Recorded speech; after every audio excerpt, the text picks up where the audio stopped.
We all do it. We wake up every morning, we go and we get ready, and we think about what the day will be. We get up, we stretch, we sit on the edge of the bed like, what do we do? But what I want us to think about is that for many, they get up, put their clothes on, go about what they have to do. But for some, they wake up and wonder what the day will hold. For some, we may wake up and think about, man, will I be seen at work today? Many wake up and wonder, should I wear this outfit? Will I be too much of a woman? Will I be too cultural with this outfit? For many, we wake up and we get in the car and we turn on our music and we say, oop, when I get to the garage, let me turn it down, because I don't want them to think that I'm that type of person. Then we walk into our office and we look at the walls and we sit there and say, this looks sterile and dry. But it's because the cultural art we may want to put on our wall, we don't, because we're not sure of the political repercussions at work. Then we go to our calendar and we ask ourselves, which meeting will someone mansplain me away from today? And then we look at the next meeting and say, that guy is going to be in that meeting, and he never thinks about what I have to say because he's seeing me through his lens of bias. And now imagine going back to your office at the end of the day and sitting there saying, oh, I'm so tired. But you don't have a physical job and you're in air conditioning. So what are you really tired of?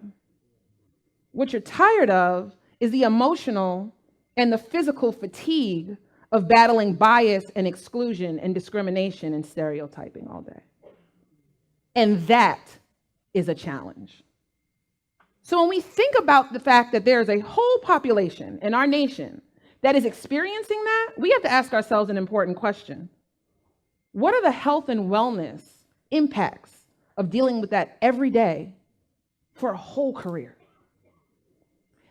There's research that shows that when we have anxiety and stress, it induces emotional, psychological, and physical distress and unwellness. Now, we may be asking ourselves the question, what do we do about that? Or how do we really know? When I'm working with my different clients, different Fortune 500 companies, there's always someone who says, well, Dr. C, how do we know though? I said, because I'm telling you, and you're paying me big bucks for me to tell you. But if you'd like some data, a couple of years ago, I started something called the Mask Project, where I started collecting thousands of narratives of the experience of people wearing the mask at work, hiding themselves, concealing things about them, suppressing their mere existence in order to navigate the corporate and business and professional terrain. And when I would go into different boardrooms, different conferences, speaking, all of these things, there'd always be a moment that would happen. Someone would say, Dr. Charles, can I talk to you real quick? Sure, why are we whispering? Because I need to talk to you real quick. Okay. So I go and I stand in a corner with them in some hotel lobby or conference room, and they say, okay, I had this situation. And it would always start with that. And as it went on and on and on, the look of distress and anxiety was almost like reliving a trauma. Now, someone may say, oh, work's not traumatic when you're making good money. And it can be, especially when our work environment is rooted and embedded in a historical trauma of work. I once had an executive ask me, well, Dr. Charles, I have a question. I said, I got answers. He said, our Black talent is performing well, but you're telling me they're not happy. I said, well, there was this thing called slavery where we kind of had to wake up every day and smile through pain and work for free.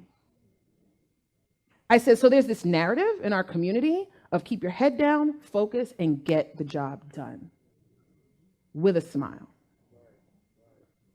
I said, so yes, the performance metrics may look good, but have we done some qualitative assessment of how they feel.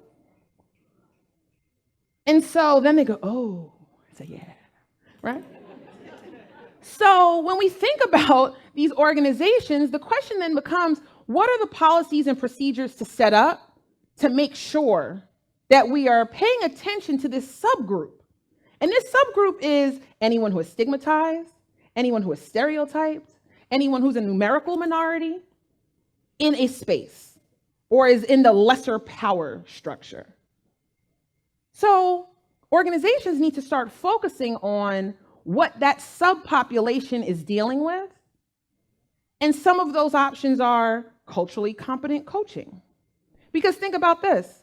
If we broke our leg at work, there's paperwork for it. There's OSHA making sure that things were safe. There's FMLA we can take, right, to take our time off. And it's very easy to navigate.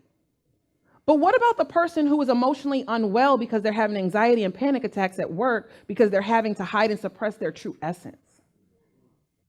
And they don't want to tell anybody because they feel weak and vulnerable and may be seen as incompetent. What do we tell the woman who is pregnant but hiding her pregnancy because she's concerned that if she reveals it too early, she'll be passed up for that promotion? What is that doing to her physiologically? There's a scholar named Dr. Thames at the University of Southern California, and she's recently done some amazing work with her colleagues that shows that discrimination leads to higher levels of inflammation for African Americans. That's bad enough in itself. But the way in which it happens is because she has shown that our genes are being activated in a certain way that leads to that inflammation. So if we think about this inflammation and what that can then lead to, we're dealing with a lot here. So when we're talking about diversity and inclusion, we're not just talking about the right budget or getting the right role in place to manage the others. What we're talking about is being empathetic to an experience that you may not understand as a leader and believing what your people are saying. What it means is that you have to sometimes understand that you don't know all there is to know, but to trust the people that do. And what it means is putting money and resources behind the programming that can help this health and wellness dilemma, connected and rooted to in exclusion and bias, and putting money towards those things. I ask clients often, do you put more money towards landscaping or your diversity and inclusion efforts? Because I know the answer.